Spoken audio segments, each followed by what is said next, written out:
take a special moment before you guys watch this video to say that I have a petition right now that is about catching a vicious serial killer or multiple serial killers that have been targeting Black women and different women, on the south side, west side of Chicago, just different parts of Chicago. We don't really know. That's still up in the air and there's a lot of confusion. And Change.org reached out to me to create a petition, and they helped me create a petition. So I'm going to leave the petition link down in my bio, because I really don't have a bio, as well as my hashtag, my social media, my TikTok, all of that different stuff. So please sign the petition so we can build a profile to help catch this sicko. Thank you, and I hope you guys enjoyed watching my very first YouTube video, and I will be back with more videos and more topics in this podcast format soon. All right. What's up, guys? It's me, Demirly, in my first YouTube video, and I want to say thank you guys who have been supporting me over on TikTok.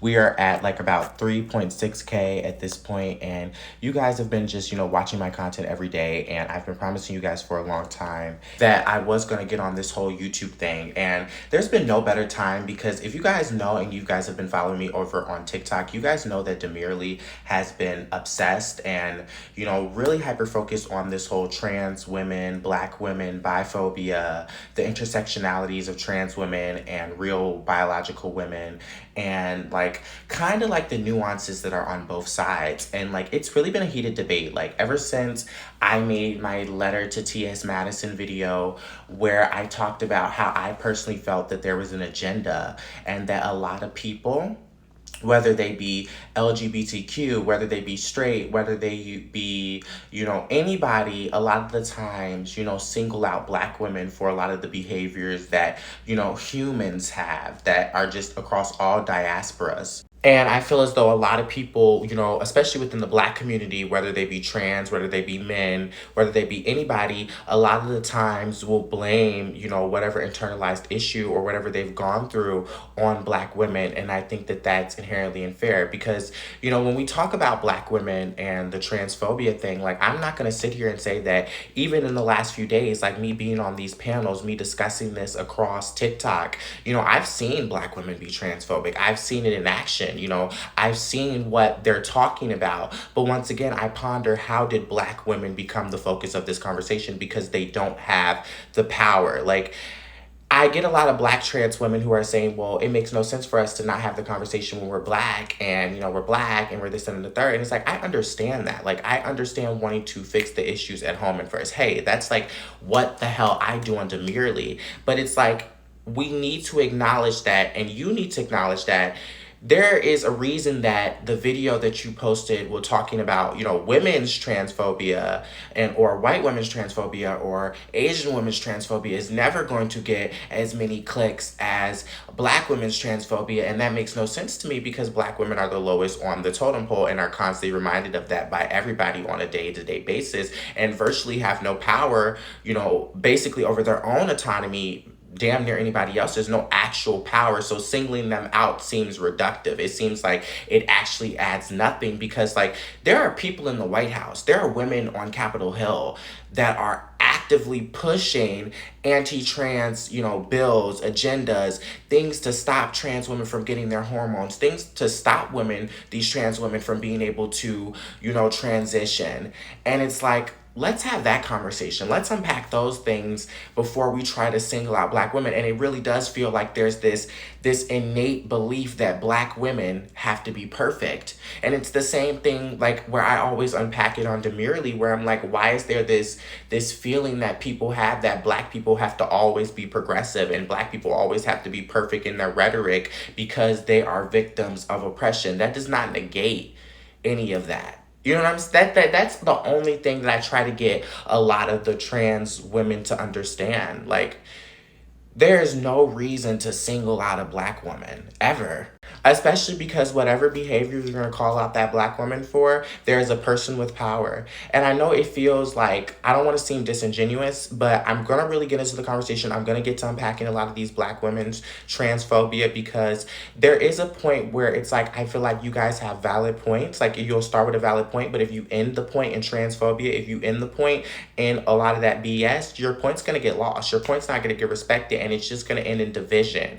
And it seems like that's what a lot of people want. And if you ask me, it feels as though these quote unquote bi men, and I'm not coming here to be biphobic or anything, but it seems a lot of these quote unquote bi men triangle this conversation, because it feels as though both people, both parties, whether it be trans women or real biological women, a lot of the time they're not having the conversation arguing about womanhood. They're arguing a lot about like male-centered things. And we're gonna bring it all back. So yes, welcome. Now, some of the valid points that I think women and Black women and just women in general who are not transphobic but are just speaking their opinions, and these are just some of the things I've heard, they can acknowledge, that people have the right to do whatever the hell they want to do. The problems that they have and what they've expressed to me, and like I said, I'm not a woman, I'm not a biological woman, nor am I a trans woman. So I'm really just kind of trying to play devil's advocate on this situation, but then I'm going to also give my perspective as a feminine gay man, because I think that the dating patterns and the dating realities of feminine gay men are a lot like trans women. But when you say this, you almost get jumped at for saying this. There are some trans people who would genuinely argue the point that excluding trans people from your dating pool is transphobic. Is it discriminatory? Yes. Is dating discriminatory? Yes. Is preference kind of discriminatory? Yes. And that's just kind of like the reality of the situation. Like, first of all, we will never know people carry hateful opinions or hateful behaviors or hateful ideologies unless they open their mouth to spew it. Like, we all think, and I'm gonna be the one to be honest and real to say it. We all think things sometimes that aren't morally right. The fact and the matter is, you can only be judged, and it only becomes a problem when you open your mouth to say it. Opinions are like ASS holes. Everyone has one. So with that being said, like, when it comes to people saying, I don't want to have intercourse, or I do not want to bring trans people into my bedroom, I think that that's one thing. But I think that, like, when people are having this debate, they're having it from the perspective of if a trans person approached you, or if a trans person, like, if you actually experience having to reject a trans person and reject them. Like, I don't think people, like regular people, are sitting around unless they've been on TikTok, unless they've seen the prompt and they've seen people, say that it is discriminatory or it is prejudice, or and that's actually like a valid point. But it is transphobic to say in your dating preferences, da, da, da, da. So then that gets to, people to then explaining the reasons as to why they don't want to date a trans person. If you honestly ask me, if you're a trans person and you ask a person why, it's predatory.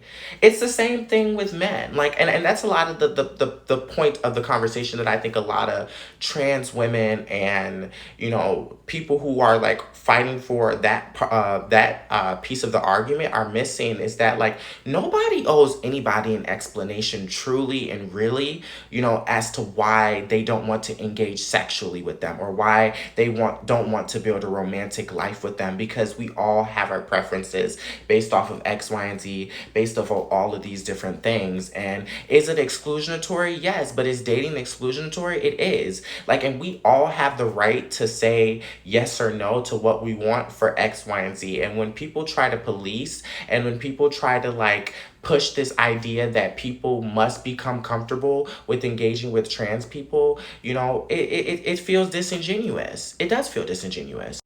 And you guys may say, well, these people are women, and these women, and, they can't have children with IVF and all these different things. But, like, these are all factors, and these are all choices. Like, people choosing to date a trans person does not to date a trans person does not just begin at, like, what the trans person cannot do. It begins with how comfortable a person is with taking on their partner's identity. And that's with any relationship. And if you're not comfortable, and I was actually in a great panel with a trans person who actually is very much like more like-minded with me, and we were having this conversation with another trans woman who talked about, like, not feeling like she has to disclose on the first date and all of these different things. But it's like, why would you even want to run the risk, or why would you want to force somebody to be with you knowing that they're not fully in it, knowing that they do not want to be with you? And that's why, and this is how people will start to say things like, oh, there's a trans agenda, oh, they're trying to force transness down our throat. And a lot of the times I feel like people don't have valid points to say that, but when trans people will actively open their mouth and they say, well, it's transphobic, to say I don't want to, I can't see myself with a trans person, or no, I would refuse a trans person, that's one thing. When it becomes transphobia, however, and this is where a lot of you guys on this side of the argument are wrong, what becomes transphobia, and where it leads from this is a preference to this is transphobia, is when it becomes, oh, you will never be a woman, oh, you're a man with a, yeah, that shows that you like. And what is transphobia? This aversion. And a lot of people think aversion and fear means that you have to be scared of it. No, it means that you have a disgust, a disdain in modern day.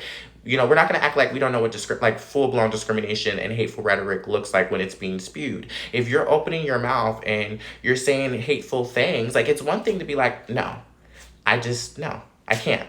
That's one thing. But, oh, you're disgusting, you're this, that, and the third. I'm disgusted with you. That's disgust. That's transphobia. I think also what bothers a lot of people, or what confuses a lot of, the term cisgendered, and to all my cisgendered people, do not be thinking I'm using it as a slur, because it's a slur against me apparently as well. But I think what confuses a lot of people, and this is where a lot of trans people kind of fight with the LGB, and where a lot of the LGB who feel as though trans people aren't a part of the community, this is where they argue. Because in actuality, the L, the G, and the B are sexualities. They have to do with, sexual attraction. But a trans person, which is more to do with gender identity, more to do with how you identify gender-wise, and there's non-binary, and that's all of that different stuff. But, inherently it's about identity versus sexuality, because you can be trans and you can be lesbian, gay, and bisexual. And, people will ponder on the fact, like, okay, well, obviously the trans people have earned a right in the LGBTQ, because if you look at the historical context, like, these people were fighting together. Like, the movements have always been interlinked. Now, one thing that I pose in 2026, and, I'm not trying to rewrite those histories. I know my Marsha P. Johnson. I'm a Johnson. That could be my cousin. But one of the things that I question, and I think that sometimes is a little bit disingenuous, and why I think it causes confusion, is that there are issues that trans people are currently facing. There are conversations that trans people are currently going through. And I feel like a lot of trans people have this idea and this narrative that it's like, oh, gay people are trying to, or LGB is trying to flee from, like, not wanting to defend the trans women. But I think it's genuinely because a lot of LGBT are kind of in the boat of the cis people of not really understanding trans people as it is currently. And there's a lot of ideologies that are different between older trans women and younger trans women, and, the newer trans people. And then there are also, trans people of all generations who I feel like are younger and can acknowledge the points that I'm making. Like, a lot of trans women specifically, because I feel like the conversation with men is like, men don't really care because they do not respect, trans men's identities as it is. In fact, a lot of men, whether they be gay or whether they be hetero, in fact, fetishize trans men and things of that nature. But men, really don't have that much of a argument about it, because it's like the construct of like even with men, like, men will sit up here and debate back and forth about like what it means to be a man amongst themselves. Like, even though like it's the same thing, it's like what it means to be a biological woman. Like, but the concept, there's a different social construct in asking like what it means to be a man than asking the question or posing the question like what it means to be a woman, or what makes womanhood. Because I feel like a lot of, like, if you asked a man what it means to be a man, a lot of the time they're not going to respond based off of like Merriam-Webster. They're going to respond based off of like the societal things of what's expected of manhood, which is like to provide, to be a good man. Like, you know what I'm saying? Like, and I know if you probably ask them to get down to the nitty gritty of Merriam-Webster, they, would then pull up the definition and then would go based off of that and go off of gender and biology, and biological politics and all of that different stuff. But I'm just saying, like, peep that game. Lord, new day, same debate, but we're getting right back into it. Now, I wanted to talk about, like the male-centeredness aspect of this conversation that I started now that we're like a few days in, guys. Because like, I started recording that video and it was 30 minutes long. And basically what happened was, like, I saved it to TikTok and it didn't save the 30-minute version. It only gave me 13 minutes. But I think I really expanded on what I wanted to hit. But I'm gonna still, luckily I did like have notes on it, so I'm gonna go ahead and still unpack those notes. Now, let's go ahead and get back into it. I was talking a lot about how currently we're having that conversation about the LGB and then the T. Now, I'm not going to get back on that, but, I think a lot of people don't understand that historically that that community, that umbrella was built on, shared social rejection. And we are in 2026, and the only point that I think I'm trying to make is that I don't think that a lot of people who are asking the conversation, who are asking trans people, who are asking, people, and we don't want to be labeled internalized homophobic. We don't want to be labeled homophobic. We don't want to be labeled transphobic, because we're asking the questions and we're asking, what are we fighting for? Where are we going for? And where's this conversation actually leading? And I saw somebody, make a beautiful comment, a beautiful take on my video.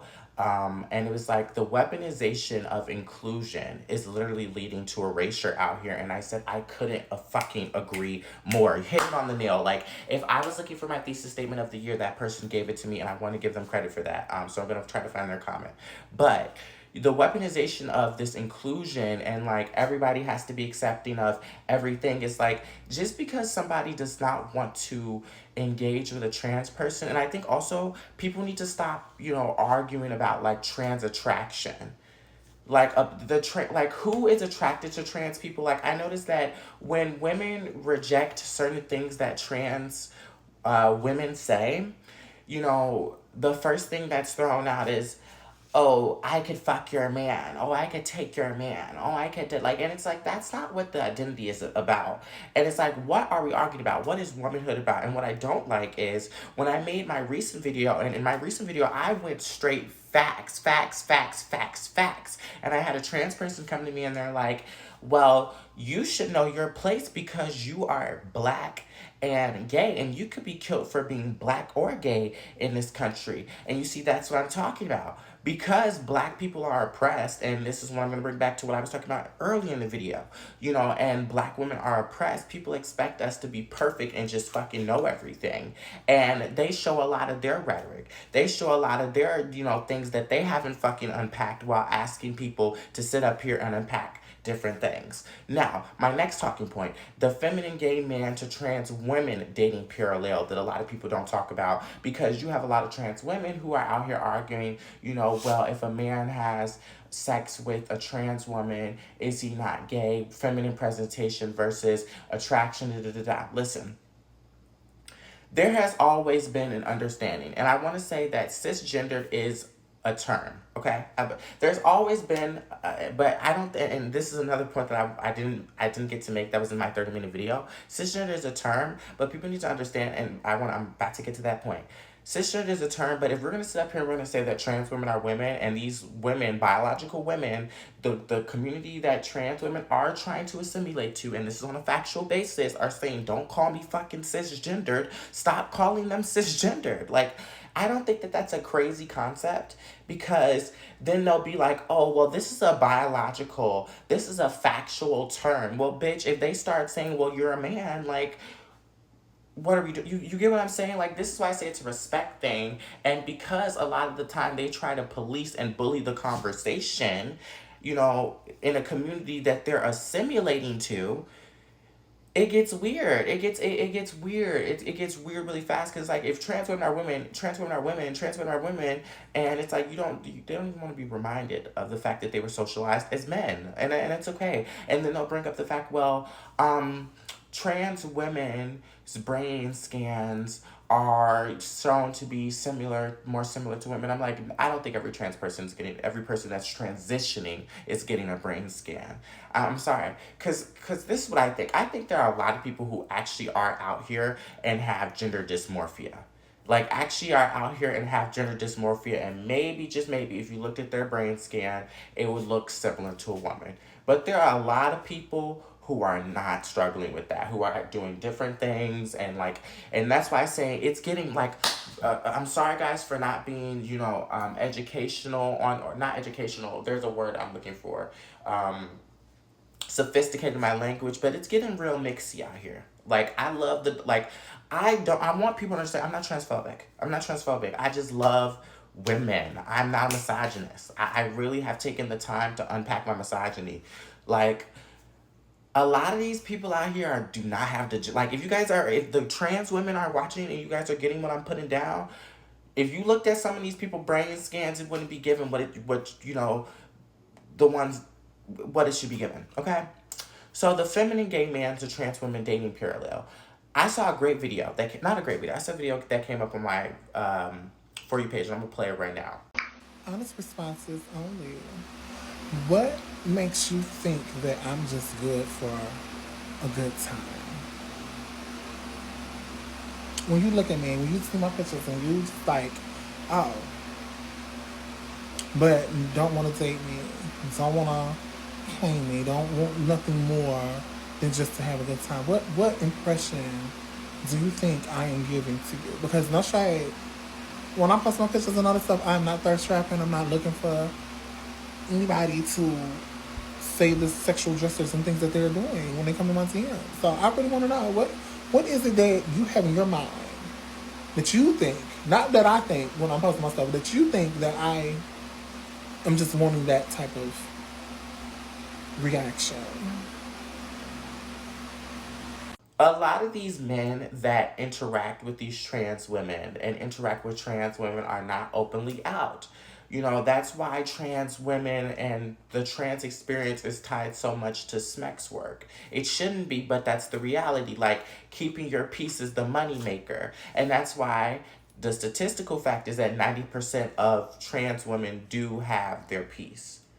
There are people who are saying that they want to go and get it, whatever. But there's I really do not believe that these people who are engaging with trans women and they have their piece are hetero or straight, like, and that's why I say that there's that narrative, we can argue about it, and I'm not trying to disrespect what anybody's likes. I'm not saying that they can't be heteronormative, but I don't think that they are hetero, because deep down I don't think that we know that attraction is always it is kind of down to genitalia. Like, it is. There is a part of the sexuality spectrum that is down to genitalia. And hetero people being attracted to hetero people, and what heterosexuality is. And, and it's okay. These men are somewhere on the spectrum. And I've always said that sexuality is somewhat of a spectrum. But when I said as a feminine gay man, I feel like the dating experience is similar, because you have a lot of feminine gay men who, in our community, it's like, no femmes, no fats, mass for mass. And they end up dealing with men who are heteronormative in a sense. And that'll be the DLs, and they'll be and it's a similar pipeline. And I don't understand why that comparison makes people uncomfortable. Because it forces cis gay men and trans women to look at how heteronormative dating structure affects them both. Really. It's true, and it's fair, but it's not women's fault that these men are not comfortable in their sexuality, and don't want to come out. It's really down to patriarchy. It's really down to, judgment of other people and judgment of other men, and people not being able to be comfortable in themselves. But those people still have their own autonomy. That's really nobody's fault. You get what I'm saying? And I know in this conversation, when black women speak out about this, people will make the immediate comparison to colorism. And I'm like, I think when people, or colorism, or the people dating outside of their race, I don't think people who talk about those things are necessarily trying to force people into dating them, though. You get what I mean? Like that's the thing, or trying to change people's minds. It's we're acknowledging a part of reason, or we're acknowledging why people have the things that they do, or why people say the things that they do, or why people act and behave in the way that they're doing. But nobody's saying that, okay, now you have to start fucking dark-skinned people. You know what I'm saying? Or now you have to be okay with that, or you need to unpack that. A lot of us, we do say unpack it, but it's not, a lot of people are saying come after me, because there are a lot of people who still, get down, you know what I'm saying? Nobody's pushing that, I hate to be so on the nose about it, but it's true.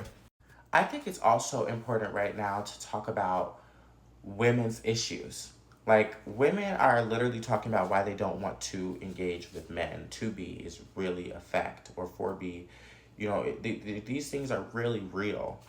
And, you know, I think people are not understanding that if you're a gay man, if you are trans identified, if you're a trans woman, like, you can be on the end of that. Like, a lot of people like are asking these women to unpack issues, and they have their own issues to unpack right now.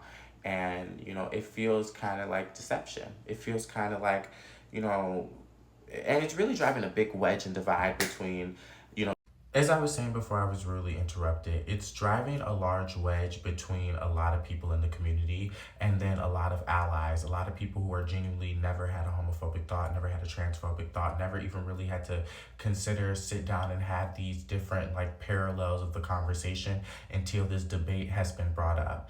And it almost seems, like I said earlier, that a lot of people who are within the community, I'm not going to say who, you know, want people to unpack things, like I said, they haven't unpacked themselves. Like, when it comes to this whole, like, you know, is a person straight if they date a trans person or a trans woman? Like, why is there this and these are the questions that I'm asking a trans woman, and it's not everybody, because I know that a lot of trans women, you know, can acknowledge the realities of the trans existence and then realize like trans is one thing and womanhood is another thing. Like, I assimilate to some of the things, but I like understand that these are two very different experiences.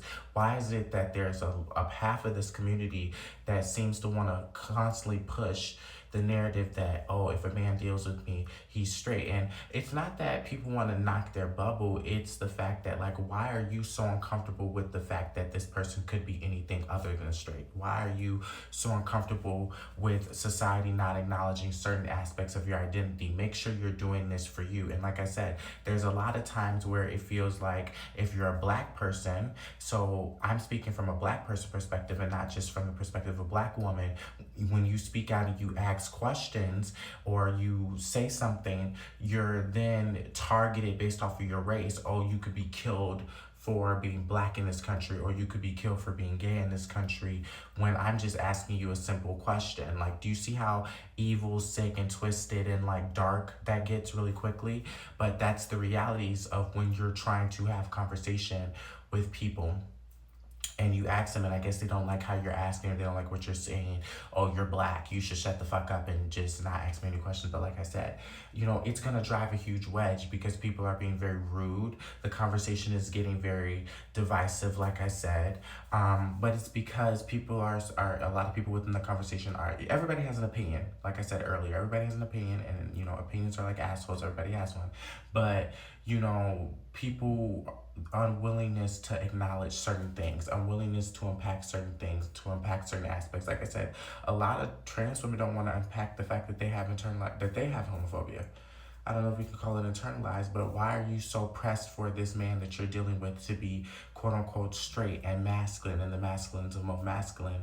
You know, because you're playing into some sort of gendered role play. And I talked about it, and I kind of was hitting on it earlier when I said, you know, if you looked at some of these people's brain scans, it wouldn't be, you know, that of somebody who, you know, has stereotypical gender dysmorphia. It would be something else. It would be, you know, somebody assimilating to play gender role play. And we've had the conversation about the incels and the different things that they're doing and how they're transitioning because they feel as though women have it easier. Like, there's lots of different aspects of this conversation. And when you go into what Drew said, it's like, yes, trans women do get to have this perspective of womanhood because they literally don't have to experience any of the aspects that are negative. And then when you say something like that, then you're immediately met with, well, you guys said don't reduce women down to, you know, having ovaries and having all of these different things. Well, obviously, but these still things that are part of female biology and female anatomy. We can't pick and choose when we want to argue in reality and when we want to argue semantics.